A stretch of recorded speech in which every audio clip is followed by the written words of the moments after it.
بسم اللہ الرحمن الرحیم الحمد للہ والصلاة والسلام علی سیدنا محمد وعلی آلہ واصحابہ اجمعین۔ حکیم الامت تھانوی رحمۃ اللہ علیہ کے ملفوظ آج کی مجلس میں سنائے جاتے ہیں اور اس کی تھوڑی سی تشریح ہوتی ہے۔ حضرت فرماتے ہیں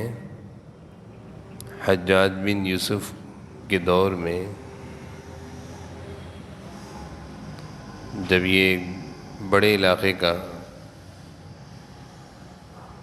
خلیفہ تھا اور اس کے اختیارات دور دور تک تھے، تو اس کو ایک جگہ سے خبر آئی کہ راجہ داہر کی فوج نے کچھ مسلمان خواتین کو گرفتار کر لیا ہے، قید کر لیا ہے۔ اور یہ خبر ہماری سندھ کے جو علاقے ہیں ٹھٹا، اس طرف کی خبر تھی۔ حجاج بن یوسف نے اس وقت کے جو ان کی فوج میں ایک سپہ سالار تھے محمد بن قاسم، ان کو وہاں سے روانہ کیا کہ مسلمان خواتین کی پکار ہے، اس پکار پر لبیک کہتے ہوئے ان کی مدد کو پہنچو۔ چنانچہ محمد بن قاسم جب وہاں سے روانہ ہوئے تو حجاج بن یوسف نے ان کو کچھ نصیحتیں کی۔ محمد بن قاسم جو اس کی فوج کے سپہ سالار تھے اور ایک لشکر اور ایک دستہ لے کر روانہ ہوئے راجہ داہر کے قید سے مسلمان خواتین کو چھڑوانے کے لیے۔ تو جب روانہ ہو رہے تھے محمد بن قاسم ایک مرد مجاہد تھے، نوجوان تھے، باہمت تھے، بلند حوصلہ رکھتے تھے، اور کس مقصد پر کہ عورتیں جو مسلمان خواتین ہیں ایک ظالم نے ان کو قید کر لیا ہے، اس سے رہائی دلانی ہے۔ تو اس مقصد پر جب روانہ ہو رہے تھے تو حجاج بن یوسف نے ان کو کچھ نصیحتیں کری۔ حضرت نے وہ نصیحتیں یہاں بیان فرمائی ہیں۔ پہلی نصیحت یہ کری کہ 5 وقتہ نماز پڑھنے میں سستی نہ ہو۔ اسلامی لشکر جا رہا ہے، اسلامی فوج جا رہی ہے، دشمنوں سے مسلمان خواتین کو بازیاب کرانے کے لیے۔ تو ہدایات کیا دی جا رہی ہیں؟ وہ ہدایات جن ہدایات کی بنیاد پر ہماری کامیابی ہے۔ ہماری کامیابی اللہ تعالیٰ کی مدد پر ہے، اور اللہ کی مدد ملتی ہے نمازوں میں، اعمال میں۔ تو فرمایا کہ 5 وقتہ نماز پڑھنے میں کوئی بھی سستی نہ کرے، اور فرمایا کہ تکبیرات، قرات، قیام، قعود، رکوع، سجدے میں اللہ تعالیٰ کے دربار میں خوب تضرع و زاری کیا کرو،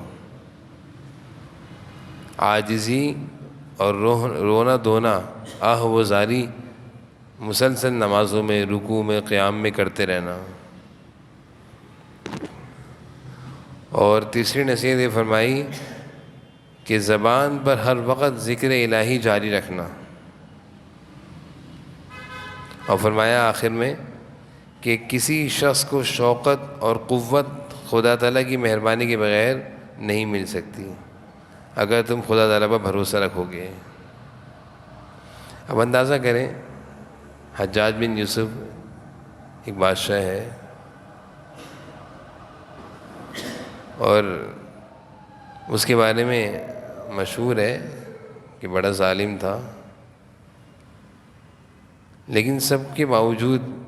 جب وہ اپنی فوج کے ایک دستے کو روانہ کر رہے ہیں اور محمد بن قاسم اس دستے کے سپہ سالار ہیں، تو کیا ان کو نصیحتیں دی جا رہی ہیں کہ 5 وقتہ نماز میں سستی نہ ہو۔ معلوم یہ چلا کہ مسلمانوں کی کامیابی اسلحے پر، ہتھیار پر، ظاہری اسباب پر نہیں ہے، مسلمانوں کی کامیابی تو اللہ تعالیٰ کی عبادت کے ذریعے مدد لینے میں ہے، نمازوں کی پابندی۔ اور دوسری نصیحت یہ فرمائی کہ تکبیرات میں، نمازوں کی جو افعال ہیں نماز میں، جیسے تکبیرات کہنا، قرات کرنا، قیام، قعود، رکوع، سجدے، سب میں اللہ تعالیٰ کے حضور آہ و زاری کر کے دعائیں کرتے رہنا، اسی میں ہماری کامیابی ہے۔ اور تیسری چیز یہ کہی کہ زبان پر ہر وقت ذکر الہی جاری رکھیں۔ حضرت موسیٰ علیہ السلام کو جب اللہ تعالیٰ نے فرعون کے پاس بھیجا تھا کہ اس کو جا کر میرا پیغام دو کہ ظلم سے باز آ جائے، اللہ تعالیٰ کی نافرمانی سے باز آ جاؤ، تو حضرت موسیٰ علیہ السلام نے فرعون کے ظلم اور جبر کے سامنے کمزوری کا اظہار کیا تھا اللہ تعالیٰ سے کہ میں تو کمزور ہوں، ایک ظالم جابر بادشاہ ہے۔ اللہ تعالیٰ نے فرمایا وَلَا تَنِيَا فِي ذِكْرِي، جاؤ میرے ذکر کو نہیں چھوڑنا، یعنی مسلسل تمہاری زبان پر میرا ذکر جاری رہے، اللہ تعالیٰ کا ذکر کرتے رہنا، اور تمہارے ساتھ ہماری مدد رہے گی۔ مسلمانوں کو اپنی کامیابی عبادتوں میں، اللہ تعالیٰ کی مدد میں، ذکر اذکار میں نظر آنی چاہیے۔ ہم اپنی ترقی اور کامیابی کو حاصل کرنے کے لیے ظاہری اسباب پر نظر رکھتے ہیں کہ میں یہ کر لوں گا تو کامیاب ہو جاؤں گا، ایسا کر لوں گا تو کامیاب ہو جاؤں گا، جبکہ ہمارا یقین، ہمارا اعتقاد، ہمارا عقیدہ، ہمارے دل و دماغ میں یہ بات ہو کہ اللہ تعالیٰ کی مدد اگر میرے ساتھ ہوگی تو میں کامیاب ہوں گا، اور اللہ تعالیٰ کی مدد اللہ کی عبادت سے ملے گی۔ اگر میں اللہ کی عبادت میں کوتاہی اور سستی کروں گا تو میں کامیاب نہیں ہو سکتا، میں کامیاب نہیں ہو سکتا۔ تو ہمیں بھی اس بات کا اہتمام کرنا چاہیے کہ اپنے اعمال کی طرف ہر وقت نظر رہے، دھیان رہے۔ حضرت عمر کے دور میں، حضرت عمر رضی اللہ عنہ کے دور میں ایک لشکر روانہ کیا تھا جب حضرت کی خلافت تھی، کفار سے مقابلہ ہو رہا تھا اور کئی دن تک فتح نہیں مل رہی تھی، یعنی معاملہ ایک طرف نہیں ہو رہا تھا، نہ شکست نہ فتح، لشکر کے لوگ پریشان تھے۔ تو مشورہ ہوا، مشورے میں یہ طے ہوا کہ حضرت عمر جو خلیفۃ المسلمین ہیں ان تک پیغام پہنچایا جائے کہ ہم کیا کریں۔ حضرت عمر کیونکہ خود اللہ تعالیٰ نے ان کو بہت زیادہ جنگی حوالے سے، میدان جنگ کے حوالے سے بہت زیادہ مہارت دی ہوئی تھی، وہ اس چیز کو سمجھتے تھے کہ ہم کہاں سے کس طرح کامیاب ہو سکتے ہیں۔ تو لشکر کے لوگوں نے حضرت عمر کو ایک خط لکھا یہ پوچھنے کے لیے، یہ بتانے کے لیے کہ کئی دن ہو گئے مقابلہ چل رہا ہے، فتح نہیں ہو رہی، کامیابی نہیں ہو رہی، آپ کوئی مشورہ دیں کہ ہماری کامیابی کیسے ہوگی، ہم کون سا راستہ اختیار کریں، مقابلہ کس طرح کریں۔ تو حضرت عمر نے جواب میں لکھا کہ اپنے اعمال پر نظر کرو، اپنے اعمال پر نظر کرو، غور کرو کہ شریعت کا کوئی حکم چھوٹ رہا ہے یا کوئی احکام میں کوتاہی ہو رہی ہے یا پھر کوئی سنت چھوٹ رہی ہے، حضور صلی اللہ علیہ وسلم کی کوئی سنت چھوٹ رہی ہے۔ تو سارے لشکر کے لوگوں نے جب آپس میں غور کیا کہ بھئی شریعت کا کوئی حکم تو نہیں ٹوٹ رہا، اللہ تعالیٰ کے کسی حکم میں تو کوتاہی نہیں ہو رہی، حضور صلی اللہ علیہ وسلم کی کوئی سنت تو نہیں چھوٹ رہی، تو جب غور کیا تو یہ سمجھ میں آیا کہ بھئی ہم حضور صلی اللہ علیہ وسلم کی ایک بڑی سنت مسواک ہے، وہ مسواک ہم سے چھوٹ گئی ہے، سفر میں ہونے کی وجہ سے، میدان میں ہونے کی وجہ سے، جہاد میں ہونے کی وجہ سے، تو مسواک ایک بڑی سنت ہے، اور بھی حضور صلی اللہ علیہ وسلم کی بہت ساری سنتیں ہیں، سبھی کا اہتمام ہونا چاہیے۔ تو مسواک ہم سے چھوٹ رہی ہے، تو سارے لشکر کو، جو لشکر کے امیر تھے، انہوں نے یہ حکم دیا کہ بھئی مسواک کا اہتمام کریں۔ جنگ بندی تھی، پورے دن تو جنگ نہیں چلتی، ایک وقت ہوتا ہے لڑائی کا، تو اس وقت جنگ رکی ہوئی تھی، لڑائی رکی ہوئی تھی۔ تو سارے لشکر کے لوگ، جو مسلمانوں کا لشکر تھا، مسواک کے لیے ادھر ادھر بھاگے، اور جو قریب میں درخت تھے ان درختوں سے لکڑیاں توڑی اور مسواک بنائی اور سنت کو زندہ کیا، سنت کو زندہ کیا۔ کس قدر سنت کا ان کے اندر اہتمام تھا، اور کس قدر سنت پر یقین تھا کہ ہماری ناکامی اس لیے ہو رہی ہے اور ہمیں دشمنوں پر فتح اس لیے نہیں مل رہی، ہم میدان میں اب تک کامیاب اس لیے نہیں ہوئے کہ ہم سے شریعت کے احکامات میں، سنتوں میں کوتاہی ہو رہی ہے۔ تو ساری چیزوں پر ہم تو غور کرتے ہیں نا، ظاہری اسباب پر، کہ اسلحے کی کمی ہے، سامان کی کمی ہے، فوج کی کمی ہے، افراد کی کمی ہے، ان کا ذہن جاتا تھا اللہ تعالیٰ کے کوئی حکم میں کوتاہی ہو رہی ہے۔ ہم لوگوں کا ذہن جاتا ہے ناکامی کے وقت، اگر دکان نہ چل رہی ہو تو ہم سوچتے ہیں بھئی دکان کیوں نہیں چل رہی، کاروبار کیوں نہیں چل رہا، ناکام کیوں ہو رہے ہیں، دکان میں غور کرو تو ہماری آنکھوں میں، دماغ میں دنیا کی باتیں آئیں گی کہ ہم اس کمپنی سے مال لیتے ہیں، اس کمپنی کا مال رکھتے ہیں، یہ کرتے ہیں، وہ کرتے ہیں، لیکن ہمارے دل و دماغ میں یہ نہیں آئے گا کہ ہماری ناکامی دکان کی ہو یا گھر کی ہو، اس کی ایک وجہ ہے کہ ہم کوئی اللہ کا حکم توڑ رہے ہیں، سنتوں سے ہٹے ہوئے۔ مثال ہے، بہت سارے لوگ کہتے ہیں کہ گھر نہیں چل رہا، بہت سارے لوگ کہتے ہیں گھر نہیں بس رہا، میاں بیوی آپس میں اختلاف کر رہے ہیں، جھگڑا ہو جا رہا ہے، محبت سے گھر نہیں چل رہا۔ تو کتنی دفعہ ایسا ہوا، بزرگان دین نے یہی فرمایا کہ دیکھو بھائی، اپنے گھر میں دینداری کو، شریعت کو زندہ کرو، جب تمہارے گھر میں پورا دین ہوگا تو تمہارے گھروں میں محبت آ جائے گی۔ وَأَلَّفَ بَيْنَ قُلُوبِهِمْ لَوْ أَنفَقْتَ مَا فِي الْأَرْضِ جَمِيعًا مَا أَلَّفْتَ بَيْنَ قُلُوبِهِمْ وَلَكِنَّ اللَّهَ أَلَّفَ بَيْنَهُمْ۔ اللہ تعالیٰ فرما رہے ہیں کہ آپس میں محبت پیدا کرنے کے لیے اگر دنیا خرچ کرو تو ساری دنیا خرچ کر کے بھی محبت نہیں پیدا کر سکتے،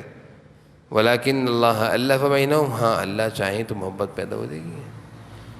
تو گھر میں اگر ہم ناکام ہو رہے ہوں، کام کاروبار میں ناکام ہو رہے ہوں، تو ہمارا ذہن جاتا ہے ظاہری اسباب کی طرف، لیکن صحابہ کا ذہن جاتا تھا اعمال کی طرف، اذکار کی طرف، دعاؤں کی طرف۔ عبادت میں کوتاہی ہو رہی ہے، اعمال میں کوتاہی ہو رہی ہے، اس طرف ذہن جاتا تھا۔ تو حضرت عمر نے اس خط میں کیا لکھا کہ دیکھو سنت چھوٹ رہی ہوگی، تو معلوم چلا کہ واقعی مسواک چھوٹ رہی تھی۔ سب نے جلدی جلدی درختوں کی طرف رخ کیا، مسواک بنائی، مسواک بنا کر سب نے اس سنت کو ادا کیا، اور جو نماز پڑھی اس کے بعد وہ مسواک کی سنت کے ساتھ پڑھی۔ حدیث شریف میں بھی آتا ہے کہ جو نماز مسواک کے ساتھ پڑھی جائے اس کا ثواب بڑھ جاتا ہے۔ بہرحال دشمن یہ سارا منظر دیکھ رہے تھے، دشمنوں کی فوج یہ سارا منظر دیکھ رہی تھی کہ یہ کیا ہو رہا ہے، مسلمان دوبارہ سے نئی حکمت عملی تیار کر رہے ہیں، کیونکہ جنگ میں وقفہ ہوتا تھا، ایک ٹائم ہوتا لڑائی کا، تو وہ وقفے میں دشمن ان کی فوج نے دیکھا کہ مسلمان ہم سے مقابلے کے لیے ایک نئی حکمت عملی تیار کر رہے ہیں، اور یہ لکڑیاں توڑ کر درختوں سے اپنے دانتوں سے چبا رہے ہیں، ایسا لگتا ہے دانت تیز کر رہے ہیں، دانت تیز کر رہے ہیں، اور ایسا معلوم ہوتا ہے کہ دانتوں سے ہمیں کاٹیں گے، ہمیں ابھی چبائیں گے، ہمارے گوشت چبائیں گے۔ تو دشمن کی فوجوں نے یہ منظر دیکھ کر اپنے سپہ سالار سے، اپنے امیروں سے یہ کہا کہ بھائی ہم تو یہ منظر دیکھ رہے ہیں مسلمانوں کا۔ تو تاریخ کی کتابوں میں بات لکھی ہوئی ہے کہ ان پر اللہ تعالیٰ نے ایک سنت کا ایسا روب ڈالا۔ دیکھیے اصل چیز سنت ہے، دینداری کا اللہ نے روب رکھا ہے، شخصیت، دینداری کی شخصیت کا روب ہے۔ اس ایک مسواک کی سنت کا اللہ تعالیٰ نے دشمن کے دل میں ایسا روب ڈالا کہ وہ میدان جہاد چھوڑ کر بھاگ گئے، یہ سوچ کر کہ کہ یہ پتہ نہیں کیا کر رہے ہیں، دانت تیز کر رہے ہیں، یہ ہمیں دانتوں سے چبائیں گے، کاٹیں گے، کھائیں گے، کیا کر رہے ہیں یہ لوگ؟ وہ کچھ بھی نہیں کر رہے تھے، کچھ بھی نہیں کر رہے تھے، بلکہ مسلمان اپنے نبی صلی اللہ علیہ وسلم کی ایک سنت کو زندہ کر رہے تھے، ایک سنت کو زندہ کیا اور اللہ تعالیٰ نے فتح اور کامیابی ان کے مقدر میں کر دی۔ تو ہماری کامیابی، چاہے وہ دنیاوی کام ہو، گھریلو کام ہو، کوئی بھی کام ہو، کوئی بھی زندگی کا پہلو ہو، ہم اگر کامیاب ہونا چاہتے ہیں تو دین کو مضبوطی سے پکڑ لیں، اذکار کو، اعمال کو، عبادتوں کو، ان کو مضبوطی، اس میں کوتاہی نہیں ہونی چاہیے۔ اس بات کا خیال رہے کہ اللہ کا کوئی حکم تو نہیں چھوٹ رہا، ہم کوئی گناہ تو، ہم مثال گھر ہے، گھر میں اگر گناہ ہوں گے تو سکون کہاں سے آئے گا؟ گھر میں اگر اللہ کی نافرمانی، غیبتیں ہوتی ہیں گھر میں، کہاں سے محبت آئے گی؟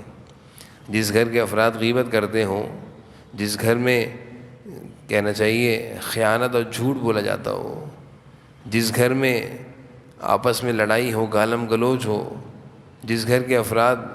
معمولی باتوں پہ لڑتے ہوں، تو اس گھر میں کہاں سے سکون آئے گا؟ جس گھر میں تلاوت نہ ہوتی ہو، جس گھر کے افراد قرآن نہ پڑھتے ہوں، نماز نہ پڑھتے ہوں، تو وہاں تو شیاطین کے ڈیرے ہیں۔ بہرحال زندگی کے ہر شعبے میں جب بھی ہمیں کوئی پریشانی ہو، ہمارا ذہن یوں جانا چاہیے کہ یا تو اللہ تعالیٰ کا کوئی حکم چھوٹ رہا ہے، کوئی گناہ ہو رہا ہے، یا کوئی اعمال میں، عبادت میں کوتاہی ہو رہی ہے۔ یہ مسلمان کی سوچ ہونی چاہیے۔ مسلمان کی سوچ کیا ہونی چاہیے کہ اپنی ناکامی، کاروبار میں ناکام ہو رہے ہیں، نوکری نہیں لگ رہی، کسی بھی طرح کی ناکامی ہو، ہماری ناکامیوں میں ہمارا ذہن جانا چاہیے کہ ہم سے اللہ تعالیٰ کا کوئی حکم چھوٹ رہا ہے، کوئی گناہ ہو رہا ہے، کوئی شریعت کا حکم ہم سے چھوٹ رہا ہے، عبادت میں کوتاہی ہو رہی ہے، سنتیں چھوٹ رہی ہیں، یا ہمارے پاس کوئی گناہ ہو رہا ہے، جبھی ہم ناکام ہو رہے ہیں۔ جب یہ سوچ بن جائے گی ہماری، تو انشاءاللہ ہماری کامیابی ہمارے ساتھ ساتھ آ جائیں گی۔ اور اگر یہ سوچ نہیں ہے، جب بھی ناکامی سامنے آئے ہم یہ دیکھیں دنیا کے لحاظ سے کیا ہو رہا ہے، دنیا کے لحاظ سے کیا ہے، دنیا کے بھی معاملات دیکھیں، دنیا کو سیدھا کرنے کی کوشش کریں دنیا سے سیدھی نہیں ہوتی۔ دنیا ہماری صحیح ہوگی اللہ کے ذکر سے، اللہ کی عبادت سے۔ اس لیے مسلمان کی سوچ یہ ہونی چاہیے کہ اگر دکان میں ناکام ہو رہا ہے تو یہ سوچے اللہ کا کوئی حکم چھوٹ رہا ہے، ایسا لگتا ہے میں نے کوئی غلط چیز بیچی ہے، میں نے کوئی سودی لین دین کیا ہے، میں نے کوئی غلط کاروبار کیا جس کی وجہ سے میں ناکام ہوا ہوں۔ یہ سوچنا چاہیے، ذہن ادھر جائے کہ ایسا کچھ ہوا ہے کہ میری جو معاملات خراب ہوئے اس لیے ہوئے کہ میں نے کوئی اللہ کا حکم ٹوٹا ہے۔ اللہ تعالیٰ سے معافیاں بھی مانگیں، دعائیں بھی کریں، اے اللہ میں سارے گناہوں کو چھوڑنا چاہتا ہوں، میں ناکامی کی طرف جا رہا ہوں، اللہ تعالیٰ مجھے رہنمائی فرمائیے، میں اگر عبادت میں کوتاہی کر رہا ہوں اللہ مجھے عبادت کی توفیق عطا فرمائیے، اللہ آپ کی نافرمانی ہو رہی ہے، اے اللہ مجھے سمجھ عطا فرمائیے، وہ نافرمانی چھوڑ دوں میں، تاکہ میں زندگی سکون سے گزاروں۔ تو یہ سوچ ہمارے دل و دماغ میں ہونی چاہیے کہ ہماری زندگیوں میں کامیابی کا راز، سکون کا راز، ترقی کا راز وہ یہ ہے کہ اللہ کی عبادت میں کوتاہی نہ ہو، کوئی گناہ نہ ہو، سنتوں کا اہتمام ہو، ہم کامیاب ہیں۔ اور ہماری زندگی میں ناکامی کی وجہ، رسوائی اور ذلت کی وجہ اور پستی کی وجہ اور مسلسل ٹھوکریں تباہی کی وجہ وہ یہ ہو کہ اللہ کا کوئی حکم چھوٹ رہا ہے۔ مثال ہے کاروبار ہے، سامان میں آگ لگ گئی، یہ سامان میں چوری ہو گئی، سارا مال چلے گیا، ڈکیت سب لے گئے۔ سوچنا چاہیے کہ میں کتنے سالوں سے زکوٰۃ نہیں نکال رہا، میں کتنے سالوں سے صدقہ نہیں نکالتا۔ ذہن یہاں جائے، یہ نہ جائے یہ شارٹ سرکٹ ہوا ہے، یہ تالے نہیں لگائے تھے، یہ ڈاکوؤں نے ہمیں دیکھ لیا، نہیں، ذہن یہاں جانا چاہیے کہ اللہ ایسا لگتا ہے میں نے زکوٰۃ نہیں نکالی، میں نے زکوٰۃ صحیح سے نہیں نکالی، یا میں نے صدقہ نہیں نکالا، ادھر ذہن جائے۔ یہ ذہن جب چلے گا ہمارا کہ ایسا لگتا ہے میں نے دکان نمازوں کے اوقات میں کھولی رکھی ہے اور اذان ہو رہی تھی میں نماز نہیں پڑھتا تھا، دکان میں سامان بیچتا تھا، اس لیے میرے ساتھ ایسا ہوا ہے، یہ جب ذہن چلے گا ہمارا تو بس ہماری کامیابیاں، ہماری ترقیاں اللہ تعالیٰ مقدر میں کر دیں گے جب ہمارا ذہن ایسا چلے گا۔ اللہ تعالیٰ میں سمجھنے کی اور عمل کی توفیق نصیب فرمائے۔